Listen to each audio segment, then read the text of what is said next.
Good morning dear students. Welcome to my YouTube channel Gyanodaya Bharti. आज हम लोग ऑटोमोबाइल इंजीनियरिंग सब्जेक्ट का सेकंड चैप्टर डिस्कस करेंगे। ओके, तो ऑटोमोबाइल इंजीनियरिंग सब्जेक्ट का सेकंड चैप्टर है हमारा transmission system. Okay, transmission system. तो ट्रांसमिशन सिस्टम किसे कहते हैं? इंजन जो भी पावर जनरेट करता है वो व्हील तक पहुंचाने के लिए जो कंपोनेंट ऑटोमोबाइल व्हीकल में अवेलेबल होते हैं वो सब ट्रांसमिशन सिस्टम का हिस्सा होते हैं। ओके, अगर हमारा front engine rear wheel drive है तो एक ऑटोमोबाइल व्हीकल में ट्रांसमिशन सिस्टम में कौन कौन सी चीज़ें हो सकती हैं, जैसे क्लच।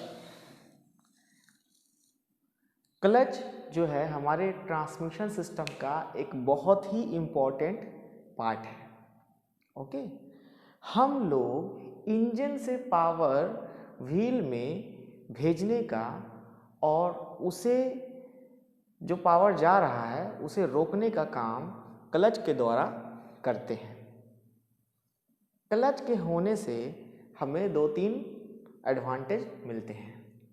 सबसे पहले, अगर हमारा व्हीकल जो है वो रनिंग कंडीशन में है और हमें ब्रेक अप्लाई करना है, ओके, जब हमारा व्हीकल रनिंग कंडीशन में है तो क्या हो रहा है, इंजन से जो पावर है वो व्हील में जा रहा है। अब अगर उसी सिचुएशन में हम ब्रेक ले लें तो क्या होगा, तो इंजन पावर दे रहा है व्हील को और हम लोग ब्रेक ले रहे हैं या लेने की कोशिश कर रहे हैं, तो ये दोनों ही जो है एक दूसरे के अपोजिट एक्शन है। इससे ट्रांसमिशन सिस्टम का कोई भी कंपोनेंट जो है उसको नुकसान हो सकता है, या फिर ब्रेक जो हम लोग ले रहे हैं अप्लाई कर रहे हैं उसके ब्रेक शू को या पैड को, ब्रेक पैड को नुकसान हो सकता है। दैट मीन्स ब्रेकिंग सिस्टम को नुकसान हो सकता है। ओके, तो हम लोग जब ब्रेक लेते हैं तो क्या करते हैं, ब्रेक लेने से पहले हम लोग क्लच ले लेते हैं। उससे क्या होता है कि इंजन जो पावर व्हील को भेज रहा है वो डिसंगेज हो जाता है और फिर जब ब्रेक लिया जाता है तो उसकी इफ़िशियंसी अच्छी होती है और आसानी से ये ब्रेकिंग एक्शन हो पाता है। ओके, तो क्लच का लोकेशन क्या होता है? क्लच हमारा इंजन में फ्लाईव्हील लगा होता है जो कि इंजन का ही पार्ट होता है। फ्लाईव्हील और गियर बॉक्स के बीच में हमारा क्लच प्लेट होता है जो कि फ्लाईव्हील के साथ फिक्स रहता है। ओके, और क्लच जो होता है ये ऑटोमोबाइल व्हीकल में तीन प्रकार का होता है। ऐसे तो अगर हम लोग क्लच देखेंगे जो कि डिफरेंट डिफरेंट मशीनों में, इंडस्ट्रीज़ में यूज़ होता है, तो बहुत तरह के क्लच होते हैं। ठीक है, कोनिकल क्लच वगैरह जो है हम लोग बहुत टाइप्स का क्लच देख सकते हैं। Okay, centrifugal clutch, conical clutch. लेकिन जो ऑटोमोबाइल व्हीकल्स में क्लच यूज़ होता है हम लोग सिर्फ उसके बारे में बात करेंगे क्योंकि हमारा जो सब्जेक्ट है वो है ऑटोमोबाइल इंजीनियरिंग। ओके, तो सिंगल प्लेट क्लच, इसका नाम सिंगल प्लेट क्लच क्यों है? तो ये सिंगल या मल्टी प्लेट क्लच या डायफ्राम प्लेट क्लच जो है उसके वर्किंग फिनोमेना जो है उस पर डिपेंड करता है कि उसका नाम क्या है। जैसे कि सिंगल प्लेट क्लच में फ्रिक्शन प्लेट होता है किसी भी क्लच में, जो कि अगर एक रहेगा तो उसे सिंगल प्लेट क्लच कहेंगे। ओके, एक से ज़्यादा अगर फ्रिक्शन प्लेट लगा रहेगा तो उसे मल्टी प्लेट क्लच कहेंगे। ओके, और क्लच के अंदर एक कॉइल स्प्रिंग लगा होता है। जब हम लोग क्लच को दबाते हैं तो वो कॉइल स्प्रिंग जो है वो एक्शन में आता है। ओके, अगर कॉइल स्प्रिंग के बदले उसमें डायफ्राम स्प्रिंग लगा है तो उसे डायफ्राम क्लच कहेंगे। तो अगर एक फ्रिक्शन प्लेट है सिंगल प्लेट क्लच, एक से ज़्यादा मल्टी प्लेट क्लच, और कॉइल स्प्रिंग के बदले डायफ्राम स्प्रिंग तो डायफ्राम क्लच। तो हम लोग इन सब का अलग से फिगर बनाएंगे अलग वीडियो में, और एक एक को अच्छे से एक्सप्लेन करेंगे। साथ ही साथ हम लोग सिंगल प्लेट क्लच और मल्टी प्लेट क्लच के बीच में डिफरेंस जानने की कोशिश करेंगे, और इसका यूज़ कब और कहाँ पे किया जाता है ये भी जानने की कोशिश करेंगे। ओके, नेक्स्ट जो हमारा ट्रांसमिशन सिस्टम का सबसे मेजर कंपोनेंट है वो है हमारा गियर बॉक्स। गियर बॉक्स की मदद से हम लोग क्या करते हैं, डिफरेंट स्पीड और डिफरेंट टॉर्क व्हीकल को प्रोवाइड करते हैं। हम लोग देखते हैं कि जब कोई भी व्हीकल रोड पे चलता है या ऑफ रोड चलता है तो हमेशा एक जैसा सरफेस नहीं रहता है। कभी इंक्लाइंड सरफेस रहता है, कभी स्लोप रहता है, तो कहीं पे गड्ढे आ जाते हैं, कहीं पे बम्पर होता है ना। तो वैसी हालत में जो है गियर बॉक्स एक बहुत ही इम्पोर्टेंट रोल प्ले करता है। गियर बॉक्स में दो शाफ्ट होते हैं, एक मेन शाफ्ट होता है और एक काउंटर शाफ्ट होता है।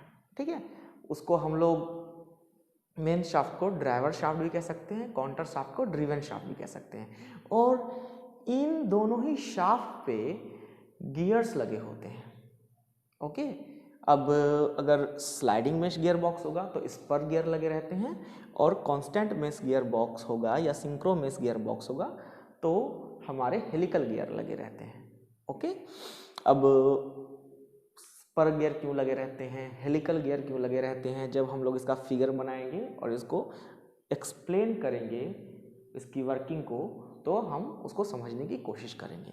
फिलहाल हम लोग ये जानने की कोशिश करते हैं कि ये जो गियर्स लगे होते हैं ये पैरेलल शाफ्ट पे लगे होते हैं, और पैरेलल शाफ्ट जो है वो एक शाफ्ट से दूसरे शाफ्ट में पावर का ट्रांसमिशन करता है डिफरेंट गियर रेशियो पे। इससे क्या होता है कि हमें डिफरेंट स्पीड मिलती है डिफरेंट सिचुएशंस पे, और डिफरेंट टॉर्क मिलता है डिफरेंट सिचुएशन पे। ओके, इसके बारे में डिटेल से हम लोग जानने के लिए जब गियर बॉक्स हम लोग पढ़ेंगे तो उसका फिगर जो है हम लोग देखेंगे, उसकी वर्किंग देखेंगे। अभी हम लोग ट्रांसमिशन सिस्टम के जितने भी कंपोनेंट्स हैं उसको जानने की कोशिश कर रहे हैं। ओके, तो स्लाइडिंग मेश गियर बॉक्स जो है वो गियर बॉक्स में सबसे ओल्ड माना जाता है। ओके, इसमें गियर चेंज जो होता है वो उतना स्मूथ नहीं होता है। ओके, और गियर चेंज के दौरान वाइब्रेशन भी हमें देखने को मिलता है। Constant mesh gear box smooth gear change होता है इसमें। ओके, स्मूथ हम लोग गियर चेंज कर सकते हैं, और साथ ही साथ वाइब्रेशन भी कम होता है। Okay, synchro mesh gear box ये मोस्ट एडवांस गियर बॉक्स है जो कि हम स्पोर्ट्स कार्स में, स्पोर्ट्स व्हीकल्स में देख सकते हैं। इसकी खूबी ये है कि ये हाई स्पीड गाड़ियों में भी हाई स्पीड पर हमें गियर चेंज करने की फैसिलिटी देता है। कैसे देता है, इसके लिए इसमें सिंक्रोनाइजर्स लगे होते हैं। सिंक्रोनाइजर का काम क्या होता है वो हम लोग देखेंगे जब इसका फिगर हम लोग डिस्कस करेंगे। ओके, उसके बाद एपिसाइक्लिक या ऑटोमेटिक गियर बॉक्स। स्टूडेंट्स, हम लोगों ने अपनी घड़ी देखी होगी। घड़ी में हमने देखा होगा कि घंटे का जो कांटा होता है उसकी स्पीड अलग होती है, मिनट का जो कांटा होता है उसकी स्पीड अलग होती है, और सेकंड का जो कांटा होता है उसकी स्पीड अलग होती है। ये स्पीड हम लोग कैसे पाते हैं, तो हम लोग अगर अपनी घड़ी को खोलेंगे, उसके अंदर की मशीन देखेंगे, तो हम लोग देखेंगे कि उसमें भी बहुत सारे अलग अलग साइज़ के गियर्स लगे हैं। इन गियर रेशियो को यूज़ करके घंटे के जो कांटा है उसकी स्पीड अलग, मिनट का जो कांटा है उसकी स्पीड अलग, और सेकंड का जो कांटा है उसकी स्पीड अलग बनाई जाती है। ओके, एपिसाइक्लिक गियर बॉक्स का भी जो अंदर हम लोग देखेंगे गियर्स का अरेंजमेंट कुछ हमारे घड़ी के जो अंदर का अरेंजमेंट होता है गियर्स का उस तरह का ही होता है। ओके, जब हम लोग इपीसाइक्लिक गियर बॉक्स का फिगर देखेंगे तब हम लोग उसे डिस्कस करेंगे। ओके, अब हमारा तीसरा नंबर पे जो सबसे इम्पोर्टेंट ट्रांसमिशन सिस्टम का कंपोनेंट है वो है प्रोपेलर शाफ्ट। तो प्रोपेलर शाफ्ट का काम क्या है? प्रोपेलर शाफ्ट जो है वो लगातार रोटेट होता रहता है। ओके, और गियर बॉक्स से उसका कनेक्शन रियर एक्सल तक होता है, डिफरेंशियल से वो जाकर के जुड़ा होता है, जो कि हमारे रियर एक्सल पे अवेलेबल होता है डिफरेंशियल। ओके, तो ये प्रोपेलर शाफ्ट में यूनिवर्सल जॉइंट लगे होते हैं, स्लिप जॉइंट्स लगा होता है, और प्रोपेलर शाफ्ट जो है हमारा वो थोड़ा इंक्लाइंड होता है। दैट्स मीन्स अगर इंजन की हाइट थोड़ी ज़्यादा होती है, ठीक है, तो हम लोग देख सकते हैं कि जो रियर एक्सल है उस तक वो पहुँचते पहुँचते थोड़ा तिरछा रहता है। ओके, और गाड़ियों की हाइट थोड़ी ज़्यादा इसीलिए दी गई होती है कि यही प्रोपेलर शाफ्ट जो है वो कहीं बम्पर जो आता है, ब्रेकर जो आता है, उसमें टकराए ना। तो जिस भी गाड़ी में हमारा अगर front engine rear wheel drive है उसकी हाइट ज़्यादा देनी पड़ती है प्रोपेलर शाफ्ट के इंक्लाइन होने की वजह से, ठीक है, कि वो जाके टकराए ना रोड पे। ओके, तो ये हम लोग देखते हैं प्रोपेलर शाफ्ट में। इसमें टॉर्जनल इफेक्ट जो है वो भी पैदा होता है, वेल्डिंग इफेक्ट भी पैदा होता है, ठीक है, इसके लिए इसे बहुत स्ट्रॉन्ग बनाया गया होता है। अब यूनिवर्सल जॉइंट, यूनिवर्सल जॉइंट जो है वो प्रोपेलर शाफ्ट में दो जगह लगा होता है, दोनों एंड पे। क्यों लगा होता है? तो मैंने आपको पहले ही बताया स्टूडेंट्स के प्रोपेलर शाफ्ट जो है वो क्या होता है, थोड़ा इंक्लाइंड होता है इस तरह से, ठीक है। अब ये जो यूनिवर्सल जॉइंट्स है ये डिग्री ऑफ फ्रीडम जो है हमें प्रोवाइड करता है, हमारे प्रोपेलर शाफ्ट को प्रोवाइड करता है। गाड़ी जब टर्न लेती है तो हम लोग देखेंगे कि खास करके ट्रकों में हम लोग आसानी से इस चीज़ को देख सकते हैं कि आगे वाला हिस्सा मुड़ जाता है, पीछे वाला हिस्सा जो है वो थोड़ा लेट टर्न लेता है। ओके, अगर प्रोपेलर शाफ्ट पूरा रिजिड रहेगा तो ऐसे हालत में क्या होगा, ऐसे हालत पे उस पर बेंडिंग लोड लगेगा और वो टूट सकता है या डैमेज हो सकता है। ओके, तो इसको कंपनसेट करने के लिए या ओवरकम करने के लिए यूनिवर्सल जॉइंट्स लगे होते हैं जो इस तरह का डिग्री ऑफ फ्रीडम प्रोवाइड करते हैं हमारे प्रोपेलर शाफ्ट को। Okay, slip joint, slip joint हमारे प्रोपेलर शाफ्ट का लेंथ इंक्रीज और डिक्रीज करने का काम करता है। ये क्यों?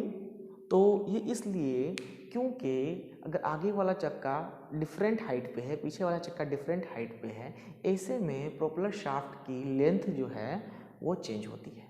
तो प्रोपेलर शाफ्ट पे टेंसाइल फोर्स का इफेक्ट ना पड़े या कंप्रेसिव फोर्स का इफेक्ट ना पड़े, इसलिए हम लोग स्लिप जॉइंट यूज़ करते हैं। डिफरेंशियल जो कि ट्रांसमिशन सिस्टम का सबसे आखिरी कंपोनेंट होता है, जो कि रियर एक्सल पे लगा होता है, प्रोपेलर शाफ्ट से वो जुड़ा होता है। डिफरेंशियल का काम दो होता है। ओके, सबसे पहले डिफरेंशियल का काम होता है जो पीछे के दो चक्के हैं, रियर व्हील्स जो है, उनको अलग अलग रोटेशन जो है वो प्रोवाइड करता है, ठीक है। इसमें ऐसा हो सकता है कि एक पीछे वाला चक्का जो है वो 2 ही टर्न ले और दूसरा पीछे वाला चक्का जो है वो 5 टर्न ले, ठीक है। तो इस चीज़ को मैनेज करने का काम डिफरेंशियल करता है। दूसरा, हम लोगों ने देखा था गियर बॉक्स में कि पैरेलल शाफ्ट के बीच में पावर ट्रांसफ़र हो रहा था, लेकिन डिफरेंशियल की मदद से, डिफरेंशियल में बीवेल गियर्स के अरेंजमेंट लगे रहते हैं जिसे हम लोग सन एंड प्लैनेट गियर्स कहते हैं, जो हमें परपेंडिकुलर शाफ्ट के बीच में पावर ट्रांसफ़र करने में मदद करता है। प्रोपेलर शाफ्ट डिफरेंशियल से परपेंडिकुलरली जुड़ा होता है। ओके, तो इसमें बीवल्स गियर्स हैं जिसकी वजह से परपेंडिकुलर शाफ्ट्स के बीच में प्रोपेलर शाफ्ट और रियर एक्सल जो है एक दूसरे के परपेंडिकुलर होता है, तो इन दोनों के बीच में पावर का जो ट्रांसमिशन होता है वो डिफरेंशियल में बेवल गियर्स के होने की वजह से होता है। ओके स्टूडेंट्स, तो हम लोग नेक्स्ट वीडियो में क्लच को एक्सप्लेन करेंगे, जिसमें हम लोग सिंगल प्लेट क्लच लेंगे और उसका फिगर हम लोग दिखाएंगे, जिसकी मदद से मैं उसकी वर्किंग को समझाऊंगा। आज के लिए इतना ही। Thank you. मेरे चैनल को लाइक, सब्सक्राइब एंड शेयर ज़रूर से करें। Thank you.